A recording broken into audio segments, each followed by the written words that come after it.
Imaginez un poète à la fois soldat et navigateur, qui a vécu plus d'aventures que les héros de son propre livre, et qui, au passage, est devenu le représentant ultime de la langue portugaise. Rien que ça.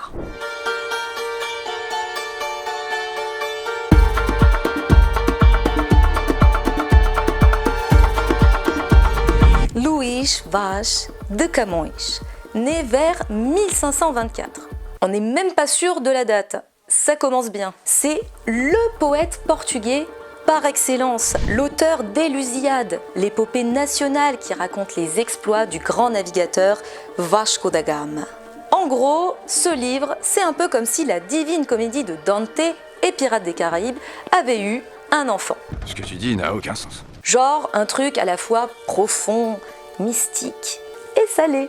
Ou c'est de la folie, ou c'est du génie. Ce qui est étonnant, c'est que souvent ces deux qualités vont ensemble. Premier coup d'éclat, jeune et insouciant, il joue les bad boys à la cour. Il provoque un duel à l'épée en plein bal et blesse un courtisan.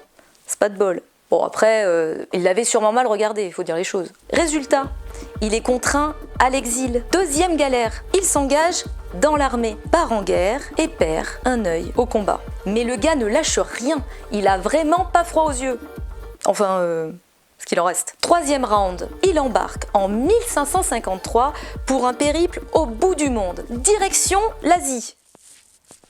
Goa, Macao, Malacca, il traverse tout. Océans, vents et marées, combats, maladies, naufrages. Et au milieu de ce chaos, il écrit l'œuvre de sa vie. Os Lusíadas, une ode à l'océan, aux marins portugais, à la grandeur de l'Empire.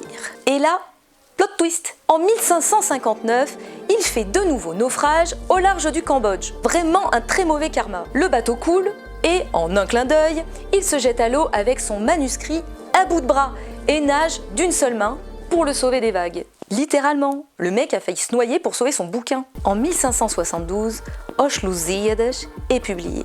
Un hymne épique à l'histoire du Portugal, écrit dans une langue si belle qu'elle fera de lui le symbole de la littérature portugaise pour les siècles à venir. Parce qu'au fond, Camões, c'est pas juste un poète aventurier, c'est l'âme du Portugal. Moralité, certains écrivent l'histoire, d'autres la vivent. Et Camões, lui, il a fait les deux. Et même à moitié aveugle, il voyait bien plus loin que tout le monde. Cette histoire vous a plu ? Alors abonnez-vous, sinon vous ne connaîtrez jamais le fin mot de l'histoire.